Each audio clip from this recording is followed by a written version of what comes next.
Je m'appelle Pauline, je suis interne en hépatogastro à Paris et aujourd'hui je vais vous parler du pancréas et des voies biliaires. C'est des sujets qui, en tout cas moi quand j'étais externe, je trouvais un peu compliqués, c'est un peu fourre-tout et on va essayer de comprendre les choses, de les mettre bien au clair pour que ce soit hyper carré pour vous. J'avais fait, il y a donc 2 dossiers dans cette. Donc, dans cette conf, on parlera de la pancréatite aiguë, un petit peu de pancréatite chronique, des tumeurs du pancréas, de l'ictère et de la lithiase biliaire avec toutes ses complications. D'abord, on va commencer par quelques questions isolées, des trucs un peu stylés de gastro pour vous donner envie de bosser cette matière, des questions un peu plus simples, j'espère, pour vous rendre compte que vous savez déjà plein de trucs. Un premier dossier, on fera une petite pause après, si vous avez besoin d'aller faire chauffer votre pasta box ou d'aller faire pipi ou je ne sais quoi. Ensuite, un deuxième dossier plus tourné vers le pancréas et puis à la fin, on prendra vraiment le temps pour répondre à vos questions. On essayera, je verrai en fonction de combien de questions vous posez pour faire des petites pauses questions de temps en temps. On commence donc par quelques questions isolées. Donc là, vous avez ce patient que vous devez examiner. Qu'est-ce que vous pouvez dire de ce patient? Est-ce que vous voyez un angiome stellaire? Est-ce que ce patient a une ascite tendue? Est-ce que ce patient a une circulation veineuse collatérale? Est-ce que vous pouvez voir une hernie ombilicale? Et est-ce qu'il a une cirrhose? Je vous laisse quelques secondes pour faire votre réponse.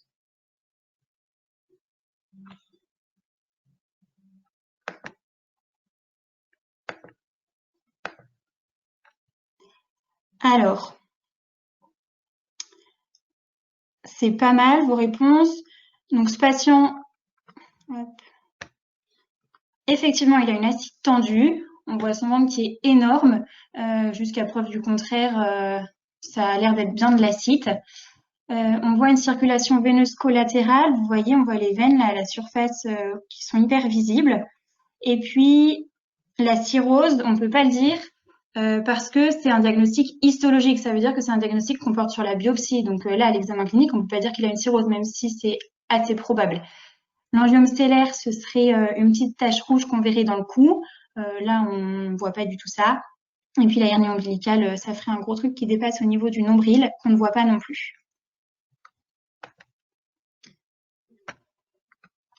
On passe à la deuxième question. Là, c'est un diagnostic un peu plus stylé. Si vous n'avez pas la réponse, il n'y a pas de problème. Je ne l'aurais jamais eu en D1 non plus. C'est un patient de 34 ans qui arrive aux urgences. Il est d'origine maghrébine et il vient pour des douleurs abdominales suite à une agression dans la rue. À l'examen clinique, vous retrouvez une défense en hypochondre droit. Et ce patient, dans ses antécédents, il y a une masse kystique hépatique qu'on connaît depuis décembre 2019. Donc là, je vous ai mis le scanner. Qu'est-ce que vous voyez? Qu'est-ce que vous pouvez imaginer? Ouais, le kyste, il s'est pété, c'est très bien. Vous êtes chaud, c'est bien. Donc effectivement, c'est un patient qui a rompu un kyste hydatique de par le trauma abdominal. Donc là, vous voyez je ne sais pas si vous voyez ma souris. Là, donc c'était le kyste qui est hypodense. On voit les membranes du kyste qui flottent en fait dans le kyste avec une rupture et le liquide qui s'est disséminé dans le péritoine. Ce patient, pour info, il a été pris en charge chirurgicalement tellement c'était grave. Donc, on a fait une laparotomie exploratrice, on a enlevé le kyste, on a tout lavé, il a été drainé et puis, bien sûr, il est traité ensuite par albendazole pendant des semaines et des semaines. Et actuellement, je crois qu'il est encore sous albendazole. Maintenant, je vous montre une petite vidéo pour essayer de bien voir le scanner. C'est une de mes patientes. Je ne sais pas si je réussi à mettre la vidéo. Hop.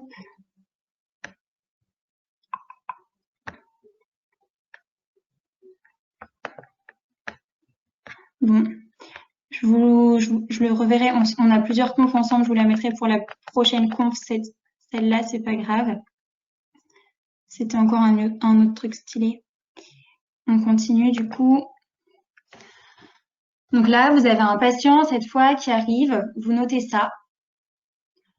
Qu'est-ce que vous faites comme examen en première intention? Est-ce que vous faites la bilirubine totale, libre, conjuguée?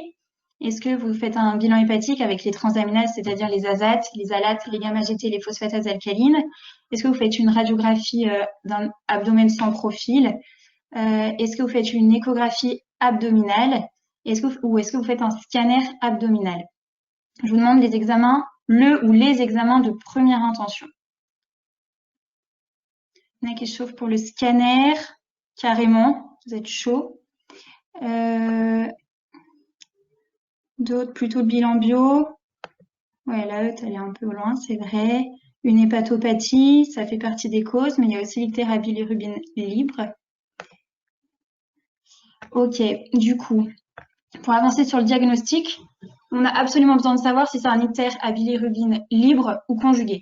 Là, on voit un ictère conjonctival, donc le patient il a forcément une hyperbilirubinémie. On y reviendra un peu plus tard. Par contre, on ne peut pas savoir cliniquement si c'est, on ne peut pas savoir sur l'ictère conjonctival, pardon, si c'est à bilirubine libre ou conjuguée. Ce qui nous permet de faire la différence après, c'est la couleur des urines et la couleur des selles. Je vous expliquerai. En première intention, lorsqu'on fait une bilirubinémie, on fait directement un bilan hépatique. En revanche, les examens d'imagerie, pour l'instant, on s'en fiche. Parce que si c'est un ictère à bilirubine libre, le foie, il va a priori très bien, ça peut être juste sur une hyperhémolyse.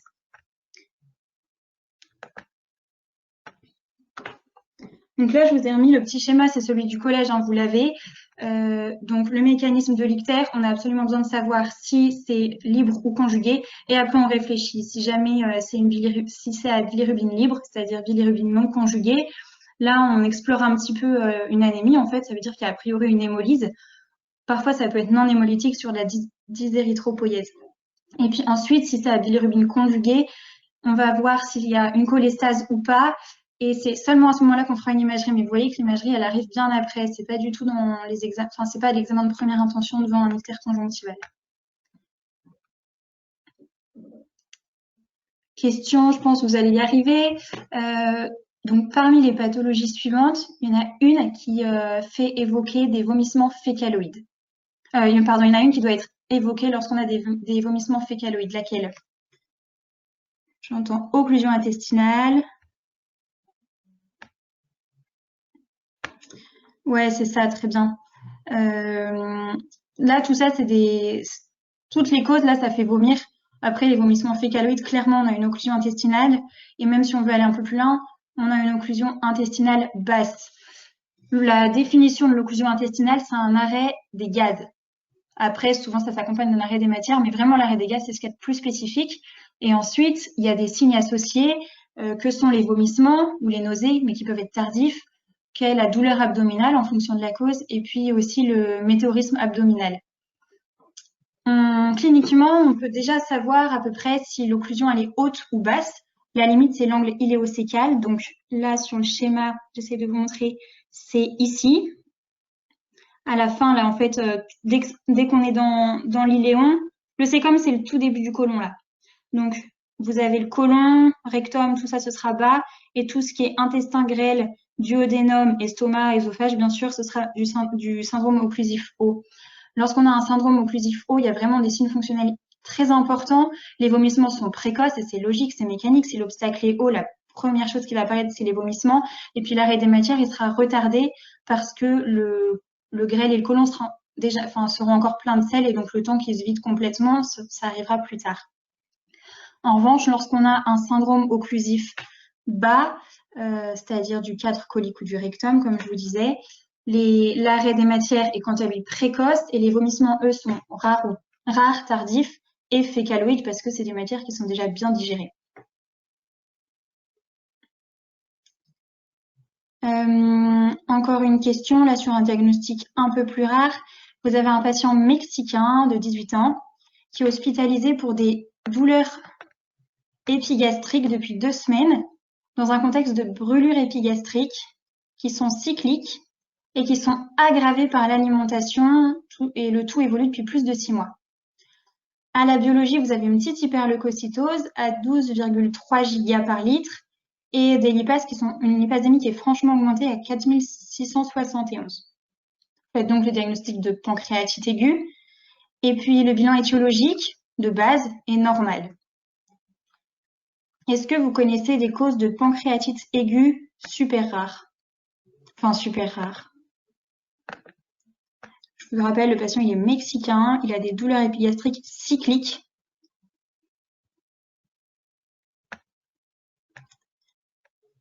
Bon, c'est normal que vous ne trouviez pas, c'est compliqué. C'est une pancréatite d'étiologie parasitaire. Vous savez, vous avez dû peut-être lire dans le collège déjà qu'il peut y avoir des pancréatites aiguës liées à l'ascaris, qui est un parasite. Donc là, vous voyez, là vous avez une IRM avec le pancréas qui est ici. Et là, normalement, dans le canal de Wirsung, il n'y a rien. Et là, vous avez un enfin, vous voyez le canal de Wirsung, c'est le blanc, c'est l'hyperintensité. Et dans le canal de Wirsung, il y a un petit défect linéaire, il y a une petite trace noire. Pareil sur la cholangio-IRM. Là, vous avez la vésicule biliaire, gallbladder. Là, ce sont les voies biliaires. Et puis, le canal de Wirsung avec encore un défect endoluminaire. Et donc, quand on fait une endoscopie, on retrouve le vert, l'ascaris. Bon, dernière question. Vous avez un patient de 63 ans sous oxygénothérapie à la maison depuis 2 ans parce qu'il a une insuffisance respiratoire dans le cadre d'une BPCO. Et il vous est adressé en consultation d'hépatologie parce qu'il a des perturbations du bilan hépatique avec une cytolyse et une cholestase sans ictère. Le bilan d'hépatopathie est normal, c'est-à-dire que les sérologies virales reviennent normales. En tout cas, il n'y a pas d'hépatite aiguë ni chronique. C'est un patient qui ne consomme pas d'alcool et puis il n'y a pas de syndrome métabolique, pas d'argument pour une cirrhose MASH. Devant un patient qui a à la fois une atteinte respiratoire et une atteinte hépatique, est-ce que vous avez des idées? Ouais, un foie cardiaque, c'est une bonne idée. Vous connaissez d'autres pathologies qui peuvent à la fois faire de la BPCO, de l'insuffisance respiratoire? Je vous ai dit BPCO quand même. Bout-de-carie, non. OAP, ouais, non, ça fait pas une atteinte hépatique. Ok. Vous avez vous avez quelques syndromes, enfin quelques pathologies qui font vraiment une atteinte des deux. Là, chez ce patient, j'évoque, mais comme ça, un déficit en alpha-antitrypsine. Vous savez, c'est une des causes de BPCO qu'on recherche lorsqu'on ne trouve pas ce qu'il y a dans les bilans on dose l'alpha-antitrypsine. Par contre, il faut bien que vous connaissiez, il y a la mucoviscidose qui peut donner à la fois une cirrhose et à la fois du coup une atteinte pulmonaire avec une dilatation des bronches, etc. Et puis il y a le syndrome hépatopulmonaire qui est une complication de la cirrhose hyperévoluée. Bon, on passe au premier dossier sur la lithiase biliaire et ses complications. Je pensais que vous les auriez préparés, mais du coup, je vous laisse un petit peu de temps pour répondre à chaque fois. Donc, vous avez une patiente de 62 ans qui est amenée aux urgences pour des douleurs de l'hypocondre droit qui sont apparues il y a 4 heures. Elle n'a pas d'antécédent particulier. À l'examen clinique, on retrouve une douleur provoquée lors de l'inspiration en hypocondre droit. Les conjonctives sont bien colorées, c'est-à-dire qu'elles sont normales, quoi. Les constantes, lorsque la patiente arrive aux urgences, il y a une tension artérielle à 125 sur 80, une fréquence cardiaque à 85, une température à 36,8, une saturation à 99% en air ambiant. Devant ce tableau clinique, quel diagnostic est le plus probable? Est-ce que ça peut être une pancréatite aiguë, une colique hépatique, une cholécystite, une angiocolite ou un cancer de la vésicule biliaire? Je vous demande juste un diagnostic et je vous remets la vignette clinique.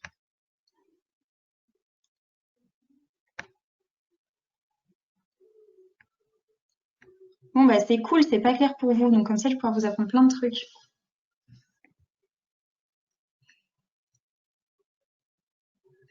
Ok, ceux qui ont répondu, je voulais répondre, ont répondu.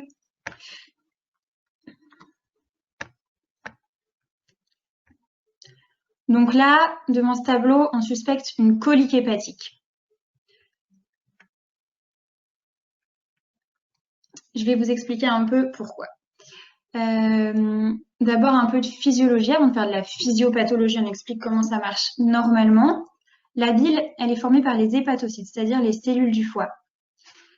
Une fois qu'elle a été fabriquée, elle est recueillie dans les canalicules biliaires du foie, donc les tout petits canaux biliaires qui sont intrahépatiques, puis ils vont fusionner pour former le canal hépatique commun. Dans la bile, il y a à la fois des pigments biliaires qui donnent la couleur jaune, des sels biliaires qui permettent la digestion notamment des graisses, et puis de l'eau. Juste en dessous du foie, vous avez la vésicule biliaire qui, elle, permet le stockage de la bile lors des périodes de jeûne, notamment en dehors des repas ou pendant la nuit. Elle a une capacité d'environ 50 millilitres. Et puis, lors des repas, la vésicule biliaire se contracte pour libérer la bile, pour qu'elle aille dans le duodénum et qu'elle participe à la digestion des graisses. Et puis ensuite, la bile, donc, qui est libérée dans le duodénum, elle va être réabsorbée un petit peu plus loin au niveau de l'iléon. Elle est réabsorbée quasiment à 95%, il n'y en a que 5% qui est éliminée complètement dans les selles.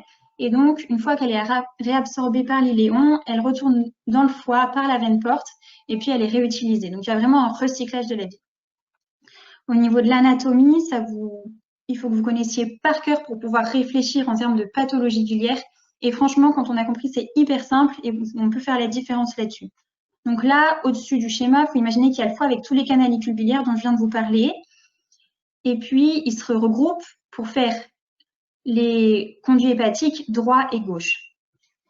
Ensuite, les conduits hépatiques droit et gauche se rassemblent et forment le conduit hépatique commun.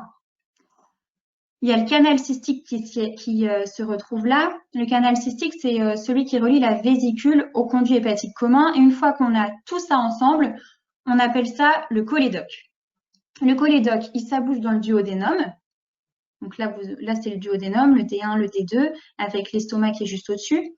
Et puis, il s'abouche dans le duodénum au niveau de la papille, en même temps que le conduit pancréatique, le canal de Wirsung. Donc vous voyez qu'en fait, tout ce qui est pancréas, biliaire et puis même digestif, c'est tout lié. Maintenant, comment ça marche la colique hépatique? La colique hépatique, c'est lorsque la vésicule biliaire est mise en tension par la migration d'un calcul qui se coince dans le canal cystique. Lorsqu'il est coincé dans le canal cystique, la bile ne peut plus s'écouler, donc ça fait une douleur brutale, brève. Par définition, elle dure moins de 6 heures.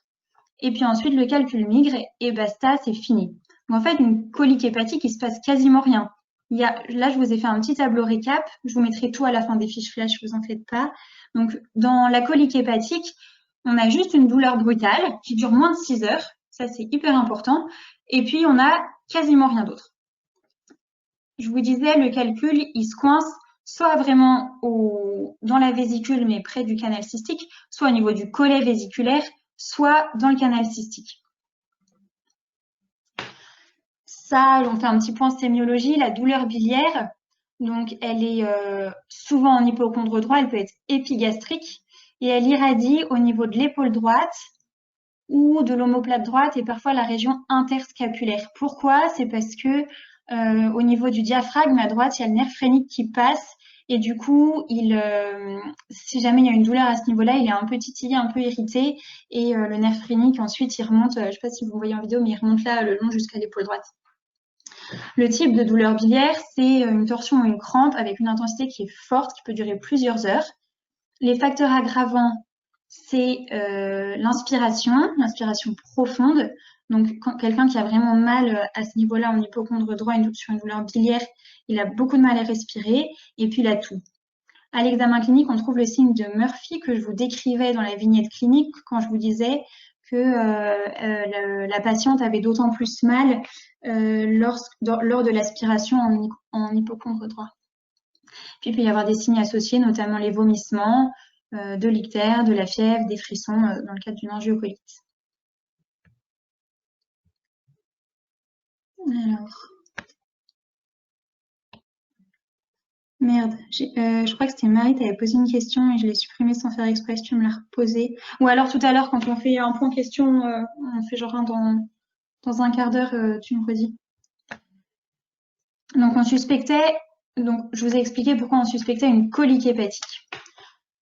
Quelle perturbation du bilan biologique est-ce qu'on attend? Est-ce qu'on attend une perturbation du bilan biologique? Est-ce qu'il peut y avoir une augmentation de la bilirubine totale, une cholestase, une hyperlipasémie ou un syndrome inflammatoire? Je vous laisse quelques secondes pour répondre.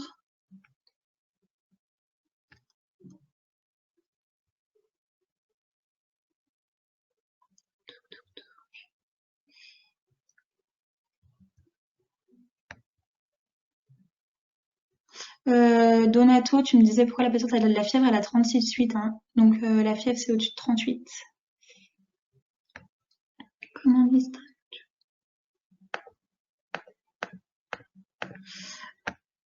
Donc effectivement, aucune perturbation biologique dans la colique hépatique. Comme je vous disais, la colique hépatique, vraiment la définition c'est une douleur avec un calcul qui se bloque vraiment transitoirement au niveau de la vésicule biliaire et donc aucune atteinte du foie ni de constitution d'ictère.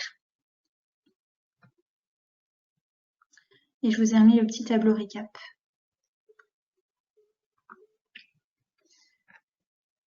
Donc, le bilan biologique normal, aucune perturbation du bilan hépatique.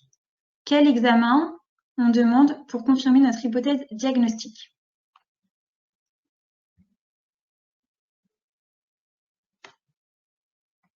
Est-ce qu'on ne demande aucun examen? Est-ce qu'on demande une écho-abdo ou un scanner abdominopelvien non injecté ou bien injecté ou carrément une célioscopie exploratrice?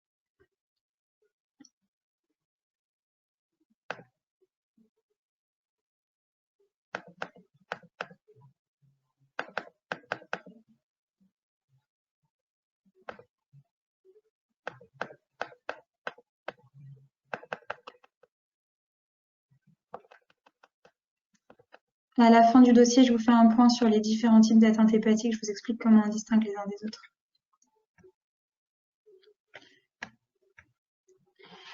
Donc, on fait une écho abdominale. L'échographie abdominale, c'est l'examen par excellence pour tout ce qui est pathologie biliaire.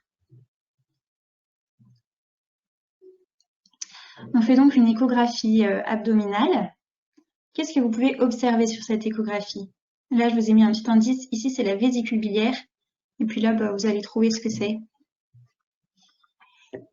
Est-ce que vous trouvez un épaississement de la paroi vésiculaire, une dilatation des voies biliaires intra-hépatiques ou bien une dilatation des voies biliaires extra-hépatiques, un calcul vésiculaire ou bien un calcul enclavé dans la voie biliaire principale, c'est-à-dire le cholédoque?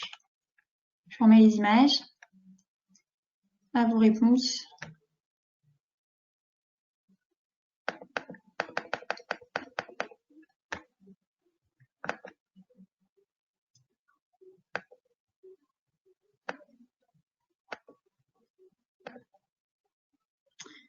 Alors, je vois une voie biliaire dilatée, extra, calcul. Ouais, c'est pas mal. Je viens de vous dire, là, c'est la vésicule biliaire. Effectivement, on voit un calcul, ici, qui est hyper échogène avec le condom postérieur. Et puis là, c'est le foie. Donc là, pardon, là, c'est la vésicule biliaire. Hein. Là, c'est pas du tout la voie biliaire principale. On peut pas conclure sur la voie biliaire principale sur cette image, ni sur rien d'autre que la vésicule. Il n'y a pas d'épaississement des parois vésiculaires. Là, ça a été mesuré, c'est tout petit. Ça fait pas du tout aspect épaissi. Et puis là, ici, vous avez le foie avec le rein droit, du coup. Le foie, il a un aspect complètement normal. On devine à peine les vaisseaux. Les voies biliaires intrahépatiques, physiologiquement, on les voit à peine. Effectivement, là, on voit quasiment rien. Donc, on voit juste un calcul vésiculaire.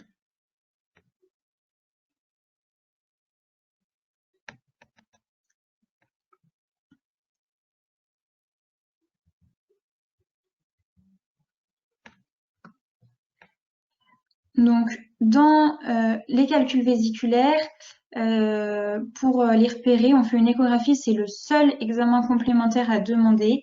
Il n'y a pas besoin de faire autre chose. Comment on distingue? C'est donc une image hyperéchogène intravésiculaire avec un condom postérieur et il peut y avoir du sludge. Le sludge, c'est aussi ce qu'on appelle la boue biliaire. C'est une espèce de bile épaissie, sale, qui est témoin d'une stase biliaire. Donc, je vous ai remis un petit récap. Dans la colique hépatique, les parois vésiculaires, elles sont fines. Elles ne sont pas du tout inflammatoires. On peut voir un calcul vésiculaire parce que si jamais il y en a un qui s'est coincé dans le collet, dans le canal cytique, c'est qu'a priori, il peut y en avoir d'autres dans la vésicule biliaire.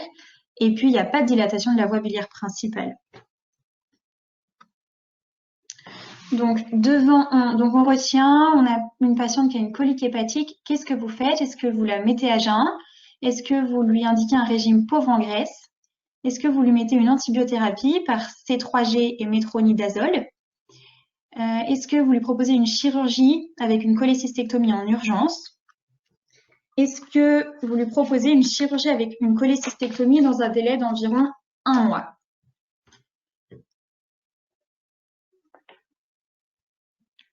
Je regarde vos réponses.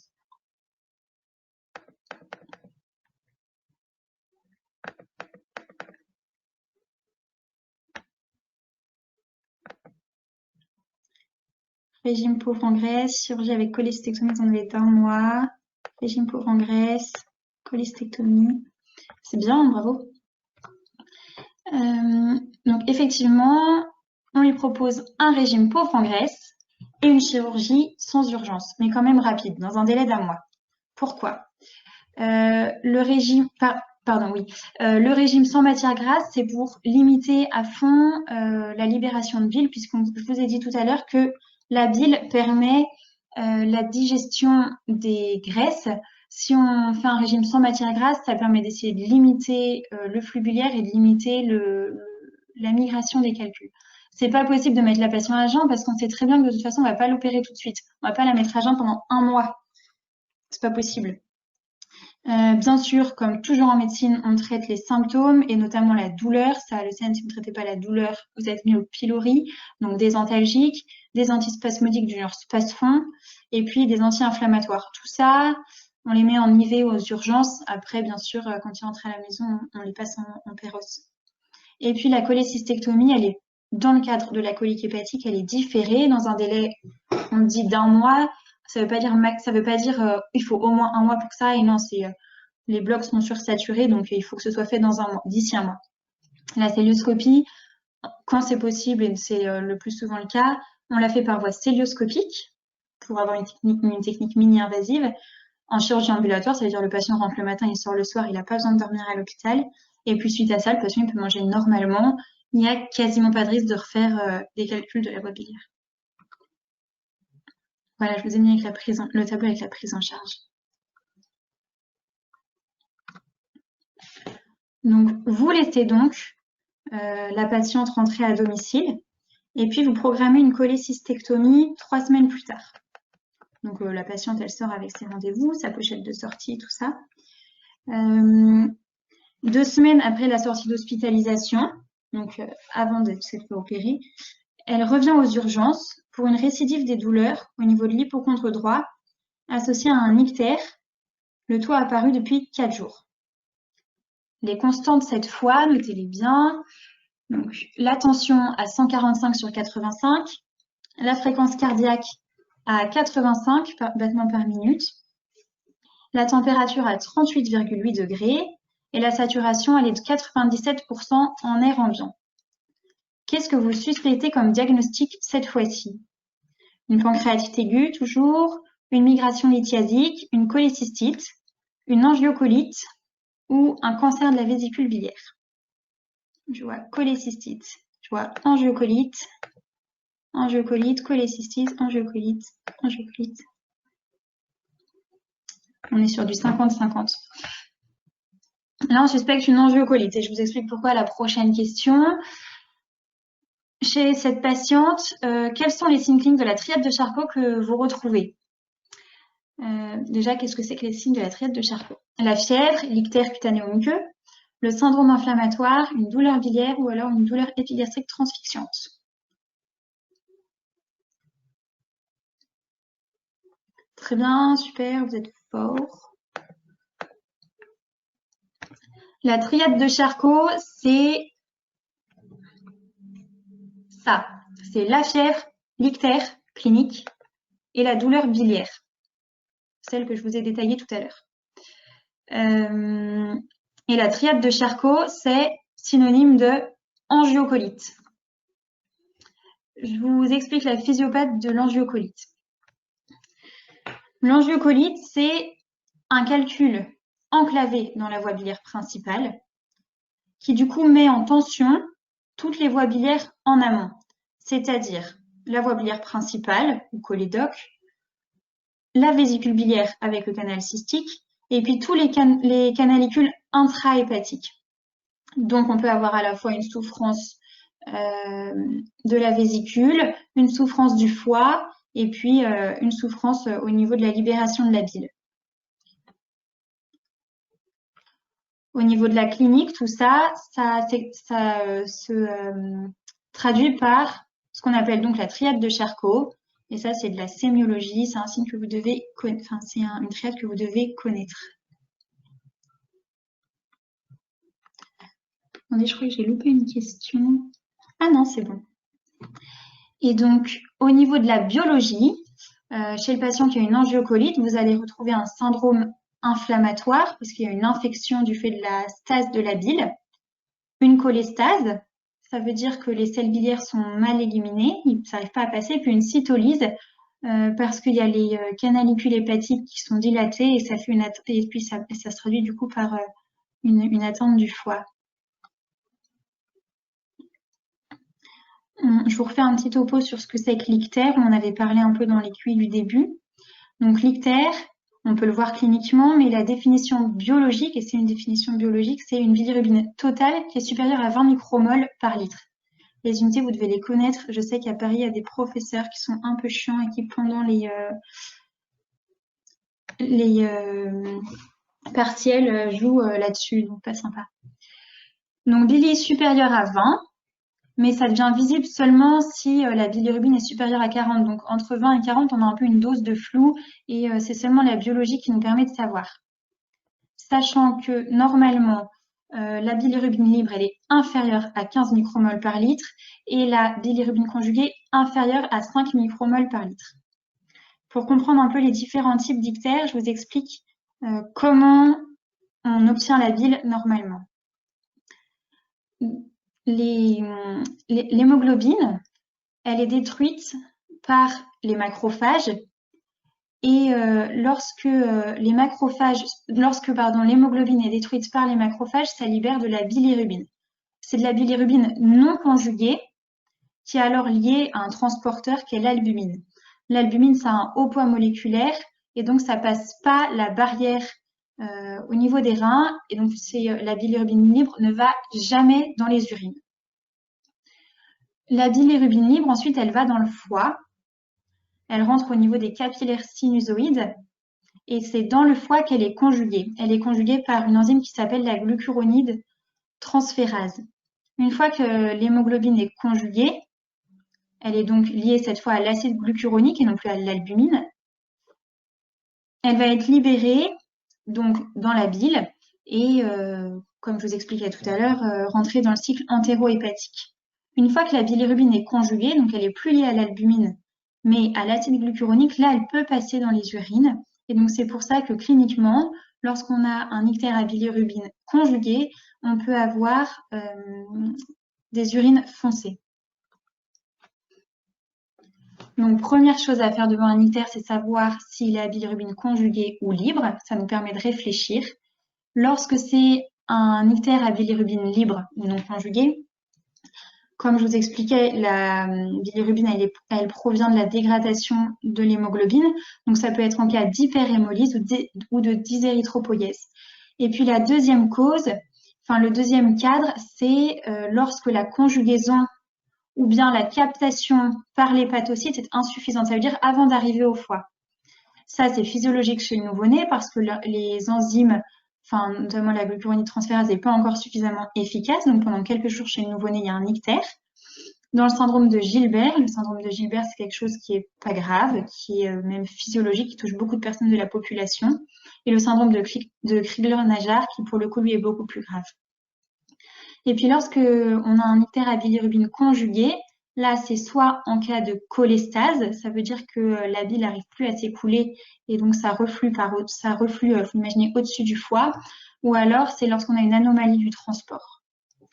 Lorsqu'on a une cholestase, ça peut être avec obstruction des voies biliaires ou non. Donc, chez cette patiente, on a dit qu'on suspectait une angiocolite parce qu'on avait ce qu'on appelle, elle présentait une triade de Charcot, c'est-à-dire fièvre, ictère clinique et douleur en hypocondre droit d'allure biliaire.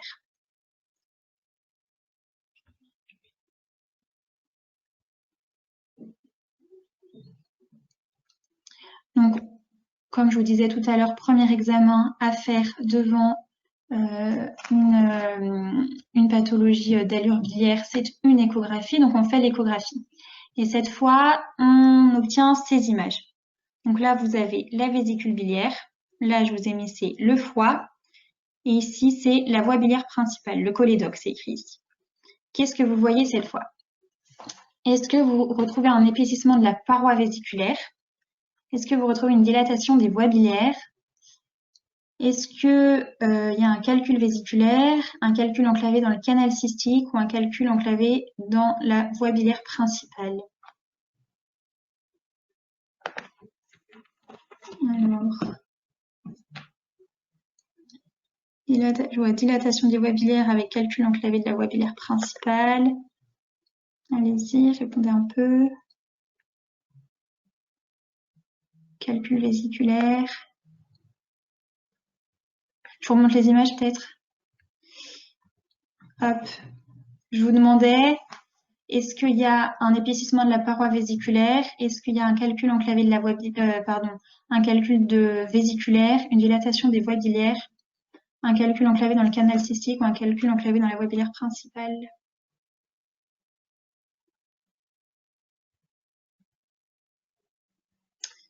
Alors, là, on avait une dilatation des voies biliaires, je vais vous la montrer, un calcul vésiculaire et en même temps un calcul enclavé dans la voie biliaire principale. Ça, c'est typique de l'angiocolite. Donc là, vésicule biliaire, un calcul, c'est normal. Si la vésicule en a balancé dans la voie biliaire principale pour faire une angiocolite, c'est pas du tout étonnant qu'il en reste. Là, vous avez une coupe du foie, je vous disais tout à l'heure, normalement, les voies biliaires, on n'est pas censé les voir ou quasiment pas. Là, on voit des énormes voies biliaires, donc qui sont hypoéchogènes parce qu'elles sont pleines de liquide. L'eau à l'échographie, c'est hypoéchogène. Donc là, on a des voies biliaires intra-hépatiques dilatées. Et puis le cholédoque, là, bon, la mesure, vous pouvez pas la savoir, mais il est dilaté. Mais surtout, ce que vous devez voir, c'est que là, c'est la flèche, hein, c'est le signe de la flèche. Vous avez un calcul qui est enclavé dans le cholédoque et qui donc est responsable de l'angiocolite.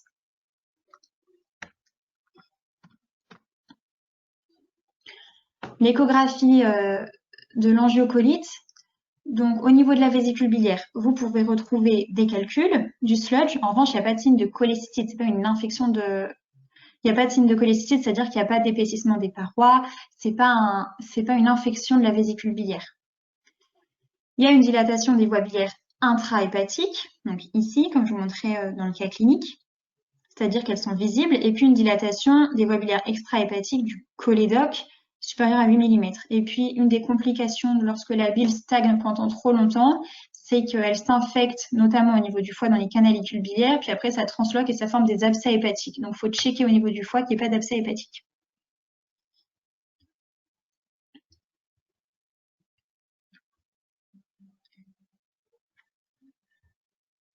Vos questions, je les vois, hein. Je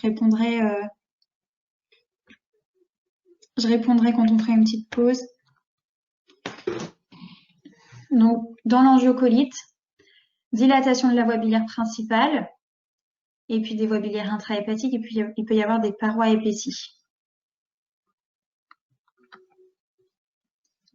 Donc, en plus d'avoir fait l'échographie, qui confirmait le diagnostic d'angiocolite, vous faites une biologie.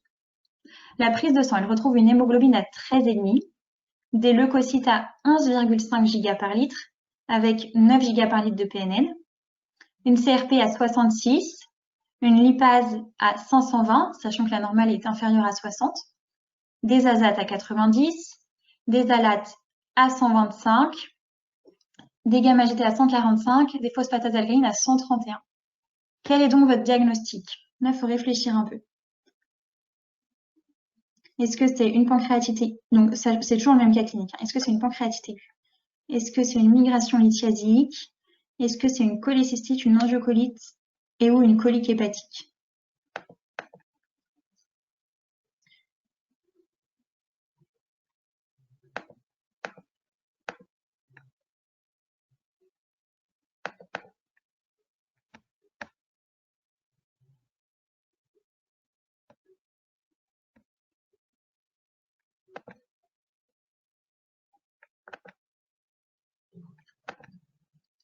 D'accord.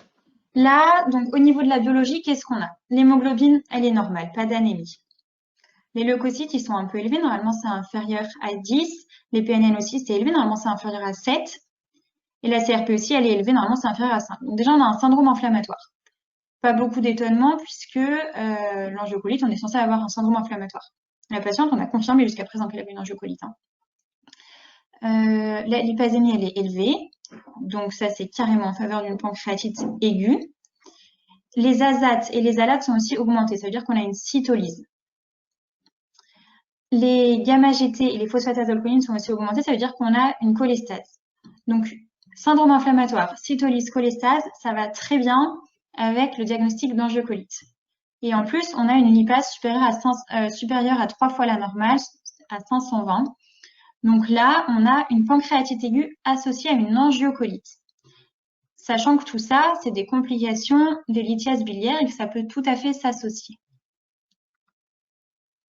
Le diagnostic de pancréatite aiguë, comment on le porte? Il faut au moins 2 critères parmi 3. Il faut une douleur typique, épigastrique, transfixiante. Il faut une lipasémie qui est augmentée à 3 fois la normale. Et puis, si jamais on a un doute, on peut faire un scanner abdominopelvien qui retrouve une inflammation au minimum de la glande pancréatique. Là, chez cette patiente, on a une douleur en hypocondre droit, quand elle revient, on a dit qu'elle avait des douleurs de l'hypocondre droit, sachant que la pancréatite, ça peut aussi faire un petit peu des douleurs en hypocondre droit, et puis elle a une hypasémie qui est augmentée. Dans la pancréatite aiguë, typiquement, donc on a une douleur épigastrique qui est transfixiante. La sémiologie de la douleur pancréatique, c'est donc une douleur épigastrique. Donc ici, transfixiante, ça veut dire qu'elle l'irradie vers le dos, à début brutal, qui dure plusieurs heures, qui fait très très mal, déclenché par les repas gras et l'alcool. Et puis la position antalgique, c'est en chien de fusil, donc en antéflexion. Dans 50% des cas, lorsqu'il y a une pancréatite aiguë, c'est associé à des vomissements. Il peut y avoir un ileus réflexe, ça veut dire une occlusion fonctionnelle. Il y a un arrêt des selles, un arrêt des gaz et des matières. Et puis, il faut faire attention, il peut y avoir de la fièvre, notamment s'il y a une surinfection ou lorsqu'il y a vraiment un syndrome inflammatoire très important. Comment est-ce qu'on peut avoir à la fois une angiocolite et une pancréatite aiguë? Vous vous souvenez sur le petit schéma d'anatomie que je vous ai montré au début, je vous ai dit que le Wirsung, c'est-à-dire le canal pancréatique commun, et le cholédoque, la voie biliaire principale, ça bouge tous les deux en même temps au niveau du duodénum au niveau de la papille. Donc si le calcul est bloqué à ce niveau-là, ça irrite à la fois le pancréas en même temps qu'il y a une angiocolite. Donc c'est typique d'avoir les deux en même temps. Maintenant que vous avez fait le diagnostic à la fois d'angiocolite et de pancréatite aiguë chez cette patiente, vous voulez évaluer la sévérité. Quels sont les critères d'évaluation de la sévérité de la pancréatite aiguë? Est-ce que vous avez besoin d'examens complémentaires? Aucun. Est-ce que vous avez besoin d'une échographie abdominale, d'un scanner abdominopelvien injecté, d'une amylasémie ou bien de la lipasémie à 48 heures, c'est-à-dire 48 heures après le début de la première?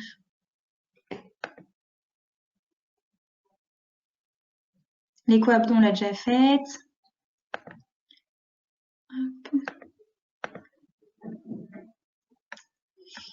Tac. Alors, l'examen complémentaire pour évaluer la gravité d'une pancréatite aiguë, c'est le scanner injecté. Il faut un scanner non injecté et injecté. Effectivement, c'est pour calculer le score de Balthazar, même Balthazar modifié ou CTSI. Dans la pancréatite aiguë, il faut faire en urgence une échographie abdominale. Mais l'échographie abdominale, elle n'est pas utile pour le diagnostic. L'échographie abdominale, elle est utile pour le diagnostic étiologique. Donc, je vous le disais tout à l'heure, elle ne fait pas partie des critères diagnostiques. Les critères diagnostiques, je vous rappelle, c'est la douleur épigastrique pancréatique transfixion typique, la lipazémie à 3 fois la normale et éventuellement le scanner. L'échographie, on la fait quand même parce que lorsqu'il y a un calcul, parfois, on ne peut plus le voir au bout de 48 heures. Donc, on essaie de la faire rapidement dans les 48 premières heures. Le scanner abdominopelvien injecté, lui, il permet de faire le diagnostic de gravité. Dans votre collège, il est écrit qu'il faut le faire entre 48 et 72 heures après le début des douleurs. Dans les recos, c'est 72 à 96 heures. Du coup, globalement, vous retenez 72 heures. Si jamais on le fait trop précocement, on risque de sous-estimer les lésions, notamment parce que la nécrose n'a pas encore eu le temps de se constituer. Et donc, grâce à ce scanner, vous allez pouvoir calculer le score CTSI ou Balthazar modifié. Il a 2 noms, ce score, mais c'est le même.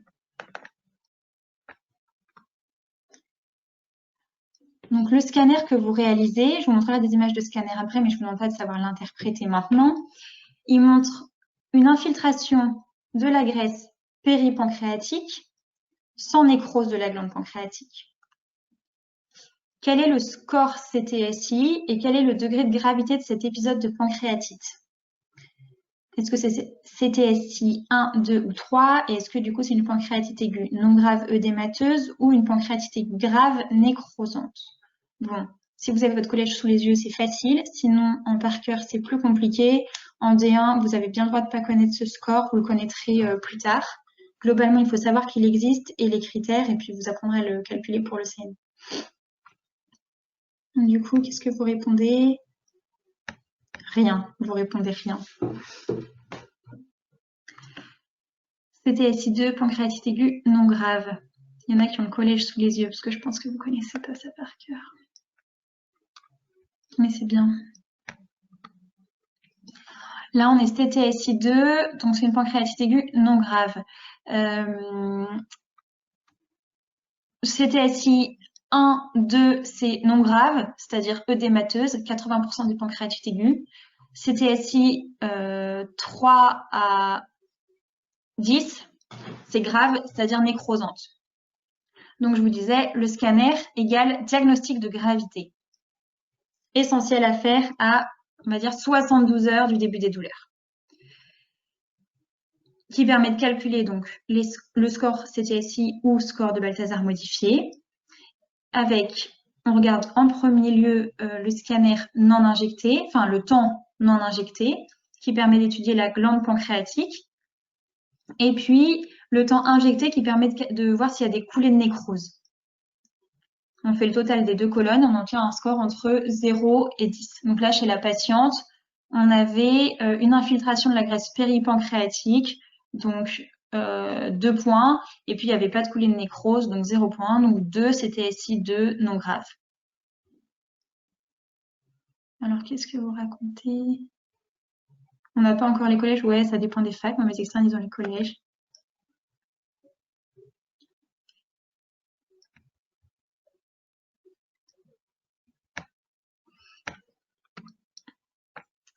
Des images un peu pour que vous voyez à quoi ça ressemble. Donc, une pancréatite aiguë non grave, œdémateuse. Là, vous voyez la glande pancréatique, donc avec un rehaussement qui est normal, complet de la glande. Là, on voit bien le pancréas. Il n'y a pas de nécrose. Et il y a juste autour un petit peu de la graisse infiltrée. Là, on voit un petit peu hypodense par rapport au pancréas. Et donc là, c'est une pancréatite aiguë CTSI 2. Ça, c'est le rein gauche. Là, le rein droit, la rate, le foie Tac. Et puis là, c'est de l'intestin, du côlon ou du grêle. Lorsque la pancréatite aiguë est grave nécrosante, là, il y a des images. Là, c'est un scanner qui est horrible, dégueulasse. Tout ça, là, c'est de la coulée de nécrose, là, tout ce qu'on voit dans le ventre. Il y en a plein, plein, plein, plein, plein. Donc là, il y a une grosse coulée là à droite, enfin à gauche, du coup, au scanner, et une grosse coulée là. Et puis, la glande pancréatique, elle est complètement nécrosée. On la voit beaucoup moins bien que sur la première image. Là, les radiologues disent à peu près 50%. Donc là, on a une pancréatite aiguë, CTSI 10, hyper grave.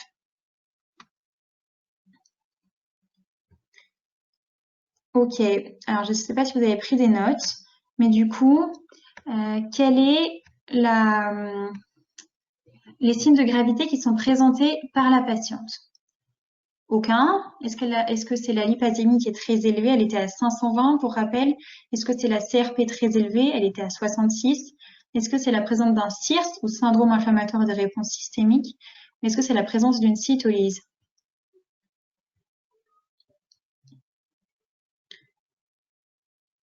Alors si celui qui répond aucun plus un autre critère, ça va pas ensemble, hein. Hop.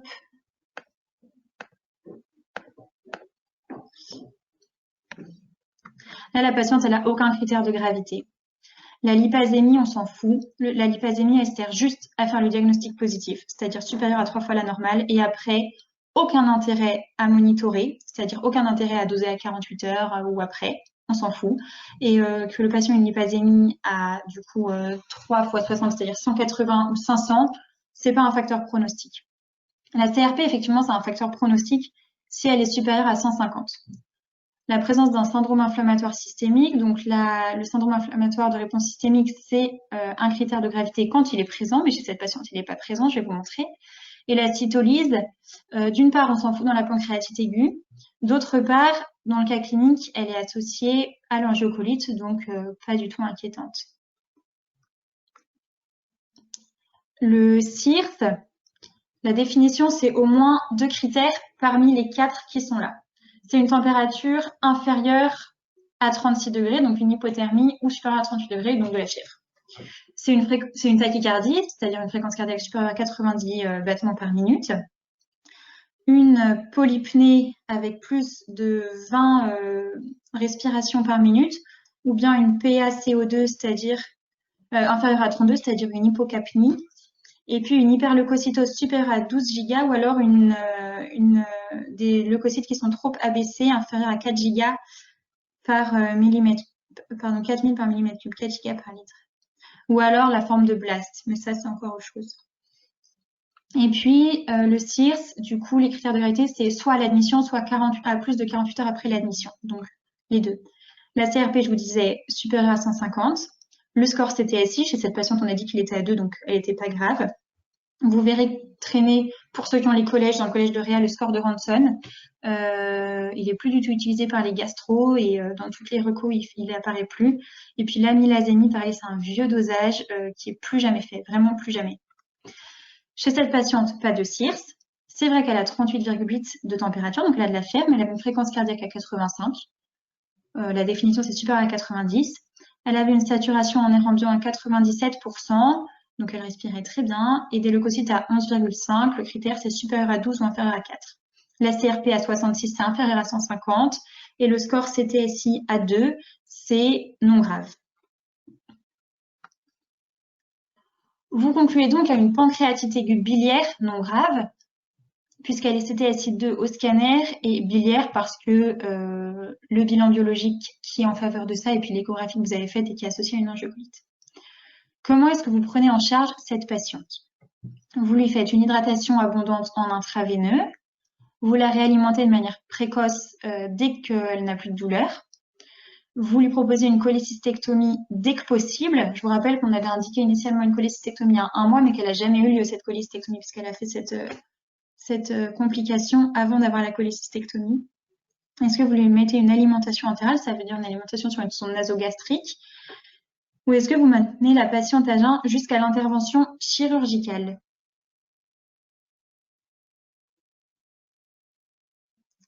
C'est pas mal vos réponses.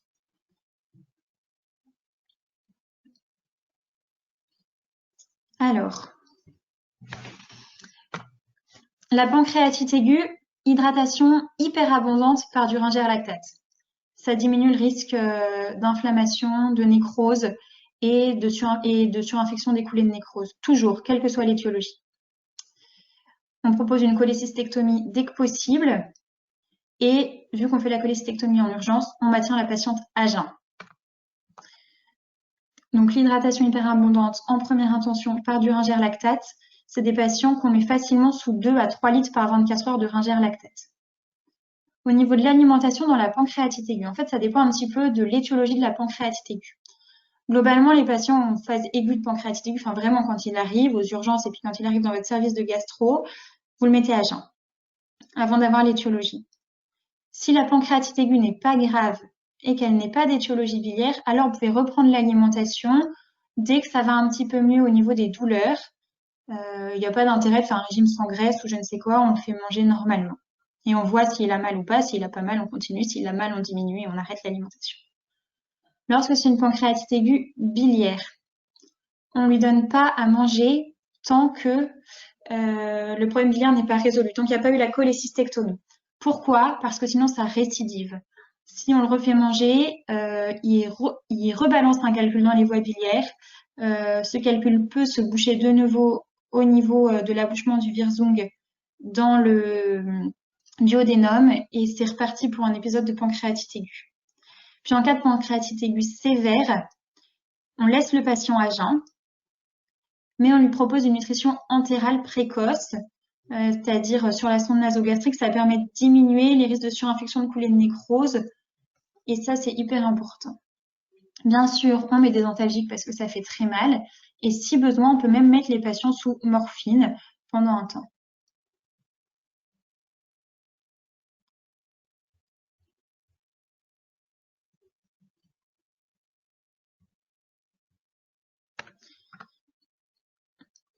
La cholécystectomie. Si jamais la pancréatite aiguë n'est pas grave, c'est-à-dire œdémateuse, on la fait immédiatement, du moins le plus rapidement possible, dans les quelques jours. Si la pancréatite aiguë est grave nécrosante, alors on la fait à distance, à 6-8 semaines. Pourquoi? Parce qu'un chirurgien qui ouvre un ventre avec de la nécrose de partout, c'est un ventre dégueulasse, qui n'est pas opérable, il y a trop de risques de complications. Le patient est déjà hyper inflammatoire avec plein d'adhérence à l'intérieur. C'est une chirurgie qui se compliquerait beaucoup trop, qui est beaucoup trop dangereuse, et puis le patient, souvent, il n'est pas très stable à ce moment-là. Avant d'aller faire une cholécystectomie, il faut s'assurer que la voie biliaire principale est libre. Sinon, le calcul peut de nouveau, s'il y a des calculs dans la voie biliaire, ils vont de nouveau être rebalancés plus bas. Donc, il faut aller vérifier ça. Comment ça se passe une cholécystectomie? On dissèque, donc ça c'est les chirurgiens qui vous expliqueront, je pense que vous aurez une conf de chir digestive. On dissèque le triangle de Callot, donc c'est l'endroit où est mis où est la vésicule, et puis on ligature le canal cystique, donc là, on coupe ici, et puis bien sûr on coupe l'artère cystique parce qu'on évite de faire une hémorragie. Donc avant ça ressemble à ça, après ça ressemble à ça, c'est pareil, il n'y a juste plus la vésicule. Et on vit très bien sans, et il n'y a aucun intérêt en fait, il n'y a aucune complication de plus avoir de vésicule, quoi. Pardon, donc là je vous ai remis la prise en charge de la pancréatite aiguë lithiasique. Donc au niveau de l'obstacle, je vous ai dit, c'est au niveau de la papille, là c'est ce que je vous expliquais tout à l'heure pour dire qu'on pouvait à la fois avoir une angiocolite et une pancréatite aiguë sur une lithiase, c'est de l'anatomie. Et donc la cholécystectomie, bien retenir, immédiate si elle n'est pas grave et différée si le patient est trop grave et qu'il ne peut pas être opéré tout de suite. Je vous ai donné un indice sur les diapos d'avant. Quel geste est-ce qu'on fait en urgence avant la cholécystectomie? Sachant que la cholécystectomie, il faut la faire en urgence. Là, il y a un geste à faire. Est-ce que c'est une nécrosectomie? Est-ce que c'est un drainage biliaire par CPRE, c'est-à-dire par cholangiopancréatographie rétrograde endoscopique? Est-ce que c'est un drainage biliaire radiologique? Est-ce que c'est la pose d'une prothèse dans le canal de Wirsung? Ou est-ce que c'est une bili-IRM? C'est bien, il y en a qui sont trop forts. Nécrosectomie, bah non, la patiente, elle n'a pas de coulée de nécrose. Et de toute façon, la nécrosectomie, quand on en vient là, le patient, il est déjà presque mort, en fait. Non, c'est bien. Ouais, je vous ai dit, il faut vérifier que la voie biliaire est libre. Donc, pour vérifier que la voie biliaire est libre, qu'est-ce qu'on fait? On fait un drainage biliaire par CPRE. Et puis, si jamais on n'a pas réussi, ou si jamais c'est impossible pour des raisons anesthésiques ou autres, on peut faire une bile-IRM pour voir très très bien la voie biliaire. Mais en première intention, ce qu'il faut que vous reteniez, c'est aller faire un drainage biliaire par voie endoscopique. Donc, je vous ai parlé de comment on traite la pancréatite aiguë lithiasique. Maintenant, je vous parle de comment on traite l'angiocolite aiguë. On met une antibiothérapie probabiliste qui cible les germes digestifs et notamment les anaérobies. Donc, soit par augmentin, c'est-à-dire amoxicilline plus acide clavulanique, soit par C3G plus métronidazole. Métronidazole, l'autre nom, c'est le Flagyl. Et puis, on continue cette antibiothérapie jusqu'à 48 heures après le drainage. Alors qu'avant, c'était beaucoup plus longtemps. Mais là, les nouvelles recos, c'est 48 heures. Qu'est-ce que je voulais vous dire? Cette antibiothérapie, on peut l'adapter. Donc ça, c'est l'antibiothérapie probabiliste. Mais bien sûr, lors de l'admission, on a fait des hémocultures aux patients. Donc si on a un germe qui pousse, on peut l'adapter au germe. Et puis, on va aussi faire un prélèvement péropératoire de la bile lorsqu'on fera la cholangio.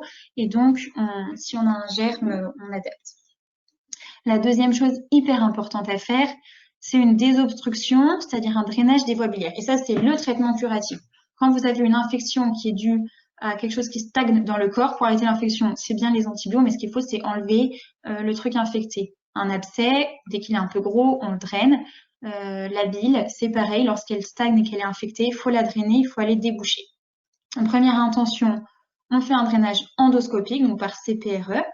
Comment ça marche? Je vais vous montrer des petites vidéos après. On fait une sphinctérotomie, ça veut dire qu'on ouvre le sphincter, la papille, et puis on monte dans la voie biliaire et on enlève le calcul. Si jamais on n'a pas réussi, on peut faire par voie radiologique. Et puis enfin, normalement, dans l'angiocolite, la cholécystectomie, c'est à froid. Là, chez la patiente, on a fait une pancréatite aiguë, donc c'est différent. Lorsqu'il y a une pancréatite aiguë biliaire associée, qui est œdémateuse, là, on fait la cholécystectomie très rapidement. La CPRE, dans l'idéal, elle doit être faite dans les 24 heures. Donc, comment ça marche le drainage biliaire endoscopique?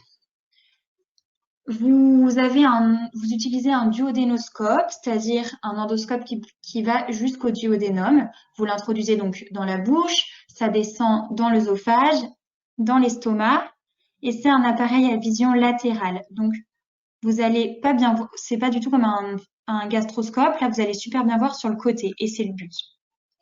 Dans un premier temps, vous faites l'écho-endoscopie, ça veut dire que vous faites l'échographie pour voir un peu à quoi ça ressemble. Donc là, vous obtenez une image comme ça, vous voyez la voie biliaire principale et puis vous voyez le calcul. Donc ça vous confirme qu'il y a un calcul enclavé dans la voie biliaire principale et vous passez au deuxième temps qui est, donc là, vous sortez votre petit instrument sur la voie latérale du duodénoscope, vous coupez la papille, vous faites la sphinctérotomie au niveau du sphincter d'Oddi, ça s'appelle. Là, vous avez accès aux deux canaux. Vous pouvez aller dans le canal de Wirsung, le canal pancréatique commun, ou dans la voie biliaire principale. Et puis là, vous avez différents instruments. Soit vous pouvez utiliser une sonde de Dormia, là, c'est un truc comme ça qui se ferme autour du calcul. Et puis vous tirez, vous le prenez. Alors, vous prenez un ballonnet d'extraction comme cela, et puis vous faites des allers-retours, mais c'est un peu plus traumatique. Là, c'est la vue que vous avez sur le duodénoscope. Donc là, vous avez vu, ils ont utilisé la sonde de Dormia. Et là, le truc noir que vous voyez, bah, c'est un calcul. Je vais vous montrer la vidéo, si ça marche. Toc, toc, toc.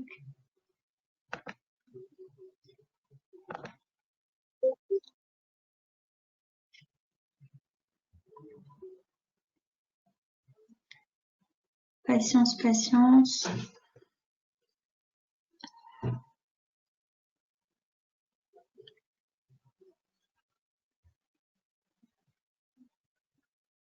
Juste, est-ce que vous pouvez me dire si le partage d'écran marche bien et que vous voyez la vidéo avec moi? Juste un oui, ça me suffit. À froid, parfait, merci pour vos oui. À froid, ça veut dire à distance, ça veut dire une fois que l'inflammation est refroidie. Le langage médical, quoi.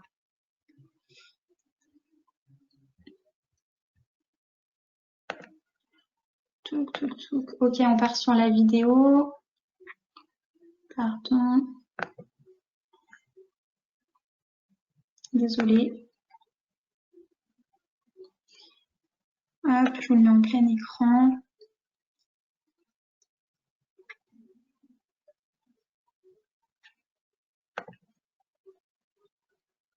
Donc là, c'est un mec de Marseille qui avait publié ça sur la vidéo du gestion, qui a un congrès sympa. Donc là, vous voyez, là, là c'est une radiographie qui est au-dessus du ventre, donc pour voir un peu où on est. Vous avez, donc il est, pardon, là il est dans l'estomac et puis là il est dans le duodénum. Vous voyez, il monte à un fil guide. Là, c'est la vue qu'on a via le duodénoscope. Sur l'écran juste en face, il y a une petite caméra au bout du tube. Et donc là, il est en train de rentrer par la papille et il cathétérise avec un fil guide la voie biliaire principale. Là, vous voyez, il fait ce qu'on appelle la sphinctérotomie. Donc ça, c'est à risque d'hémorragie. Il sort un petit fil qui coupe et puis comme avec une pince bipolaire en chirurgie, il met du courant et ça coupe la papille pour élargir. Parce qu'une fois qu'on sortira le calcul, ce sera gros, il faudra qu'on ait la place. Là, ce qu'on voit en dessous, c'est le duodénum. Et puis là, on commence à voir un truc qui sort du jaune, la bile en fait, la bile toute sale, avec notamment, enfin, avec du sludge. On va voir vraiment de la bile sale, de la boue biliaire qui sort et qui va dans le duodénum et qui sera éliminée dans les selles. Ah voilà, on voit super bien.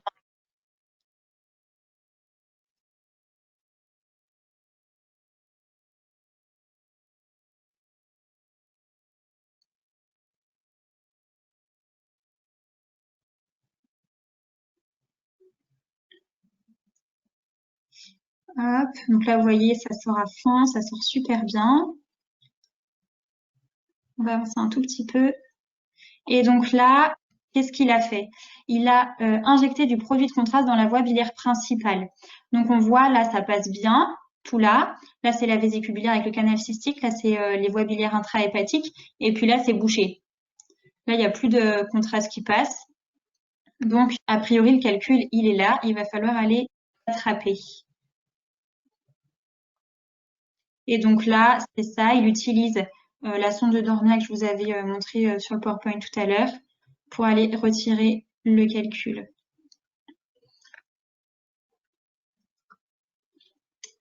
Quand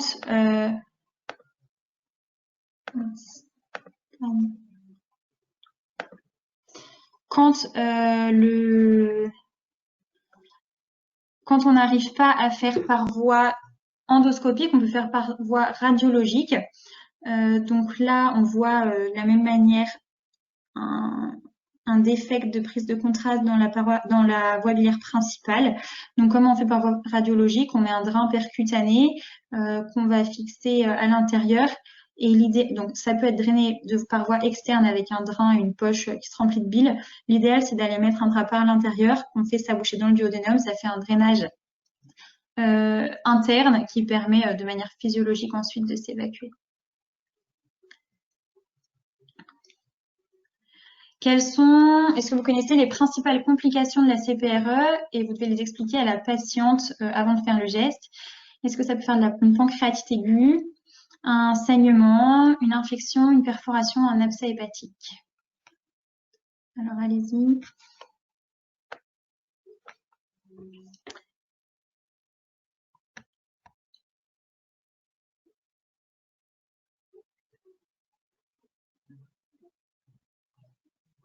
Le drainage endoscopique, c'est les gastro-entérologues qui font ça. C'est nous les endoscopistes.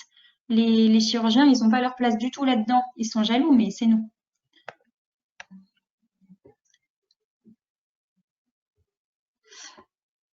Donc, les complications principales de la CPRE, c'est la pancréatite aiguë. Pourquoi? Je vous ai dit tout à l'heure, on peut aller dans la voie biliaire principale ou dans le canal de Wirsung. Donc, si on titille un peu trop le canal de Wirsung, ça irrite le pancréas. Ça peut saigner, notamment lorsqu'on fait la sphinctérotomie, là qu'on ouvre, il y a plein de petits vaisseaux au niveau de la papille qui peuvent saigner après. Ça peut s'infecter quand on va toucher des voies biliaires avec de la bile qui stagne. Il y a toujours un risque d'infection et de translocation. Et puis la perforation, parce qu'on met des instruments dans le corps et que si on met un peu trop d'air ou le moindre geste, ça peut aller perforer. Donc, la CPRE, c'est un examen endoscopique. Ça veut dire qu'on met un tube dans la bouche avec une caméra, de la lumière, et puis on peut passer des instruments à travers le tube de l'endoscope. C'est réalisé par les hépatogastro-entérologues interventionnels. On apprend ça pendant l'internat d'hépatogastro. Enfin, pas trop la CPR, hein, c'est un peu compliqué. On emploie un duodénoscope, donc c'est un appareil à vision latérale avec, je vous disais, deux moments principaux, la séquence d'écho-endoscopie où on fait l'échographie, et puis la séquence de CPRE où vraiment on va avec notre fil guide, puis avec nos instruments dans la voie biliaire ou dans le pancréas. Et puis pour pouvoir pénétrer à l'intérieur de tout ça, il faut faire une sphinctérotomie, inciser le sphincter d'Oddi, d'où le risque de saignement. Voilà pour le premier cas clinique. Je vais vous faire un petit mémo des pathologies biliaires pour que ce soit clair. Après, je réponds un peu à vos questions et après on se fait une petite pause. Donc au niveau de la physiopathologie biliaire, je vous ai dit tout à l'heure, colique hépatique égale mise en tension transitoire de la vésicule biliaire par un calcul coincé au niveau de la vésicule biliaire, du collet ou du canal cystique, c'est-à-dire entre ici et ici maximum, qui provoque une douleur mais rien d'autre. Deuxième cas de clinique, la migration lithiasique. La migration lithiasique, donc on a une lithiase là, qui va migrer, descendre. Et ça fait déjà une douleur parce que ça met un petit peu en tension les voies biliaires. Mais pareil, une douleur qui dure moins de 6 heures. Et puis, on peut avoir une cytolyse transitoire, une augmentation des azates et des alates qui dure moins de 48 heures. Pas de cholestase parce que le calcul reste pas enclavé dans les voies biliaires. La cholécystite, maintenant, c'est une infection de la vésicule biliaire avec un calcul qui se bouche au niveau du collet vésiculaire ou du canal cystique et qui reste pendant longtemps. Et donc, il y a une stase de la bile au niveau de la vésicule biliaire qui entraîne une infection. Enfin, dans l'angiocolite, je vous ai déjà montré ce schéma tout à l'heure. Le calcul, il se coince dans la voie biliaire principale. Ici, je vous ai montré, ici, je vous l'ai mis au milieu. Mais en l'occurrence, dans le cas clinique, il était plutôt ici, et donc responsable des deux pathologies biliaires et pancréatiques. Et donc, il met en tension tout ce qu'il y a au-dessus de lui, le foie, la vésicule biliaire, les voies biliaires, d'où la cholestase, d'où la cytolyse, d'où l'ictère. D'accord. Donc, petit récap, toujours, que je trouve joli, que vous pouvez mettre un peu si vous faites des fiches. Donc, calcul vésiculaire asymptomatique, hyper fréquent chez plein de patients. Pas de traitement, pas de surveillance, ça touche 40% de la population générale. Calcul du collet vésiculaire ou du canal cystique, ça peut être responsable de colique hépatique si c'est très transitoire, ou de cholécystite s'il reste et qui reste suffisamment longtemps pour que la bile ait le temps de s'infecter et que la vésicule biliaire s'infecte. Calcul du cholédoque, donc de la voie biliaire principale. Là, c'est responsable d'une angiocolite et d'un ictère parce que les pigments biliaires peuvent plus être écoulés et donc ça reflue au-dessus du foie, ça retourne dans le sang et on a un ictère à bilirubine conjugué. Et puis le calcul, il peut être enclavé dans la papille et là, c'était le cas clinique avec une pancréatite aiguë, une angiocolite et un ictère. Et puis parfois, il peut y avoir des calculs qui sont au niveau intrahépatique et ça, c'est beaucoup plus rare et ça peut causer des angiocolites, mais ça, pour l'instant, ça ne vous intéresse pas. Déjà, si vous retenez tout le reste, vous êtes trop fort. L'échographie des pathologies biliaires, cette diapo, on l'a vu, pour le calcul vésiculaire, juste un calcul hyperéchogène avec le condom postérieur et la vésicule qui est normale. C'est tout.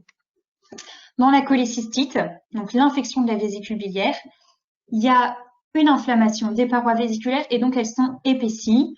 La limite, on dit, c'est 4 mm, avec un aspect feuilleté de la paroi. Là, vous voyez, on voit un peu, on a l'impression qu'il y a plusieurs parois. Il peut y avoir du sludge. Donc là, c'est un peu ça, de la boue biliaire. C'est un peu hyperéchogène, mais c'est pas encore un calcul en tout cas.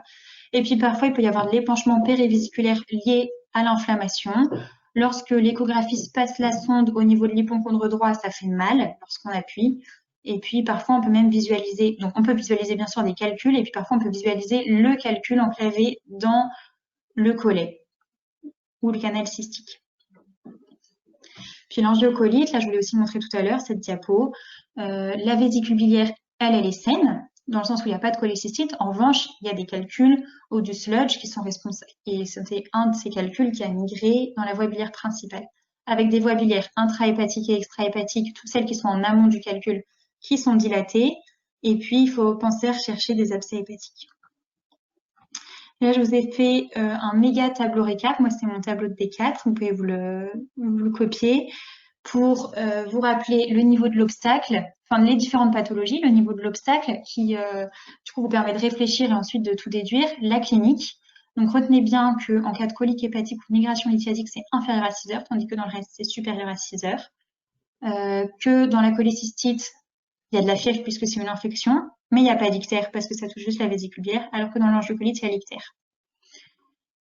Au niveau de la biologie, la différence entre la colique hépatique et la migration lithiasique, c'est qu'il peut y avoir une élévation transitoire des transaminases parce que quand le calcul passe dans la voie biliaire principale, ça peut titiller un petit peu ce qu'il y a au-dessus, donc le foie. Les critères échographiques et puis les prises en charge. Je vous disais, la cholécystectomie en cas d'angiocolite, elle est différée parce que le patient est potentiellement un petit peu grave, tout comme dans la colique hépatique et la migration lithiasique, parce qu'on s'en fout. Tandis que dans la cholécystite, c'est le seul, avec les antibiotiques, c'est le seul traitement, donc on la fait rapidement dans les 72 heures. Je vais un peu checker vos questions.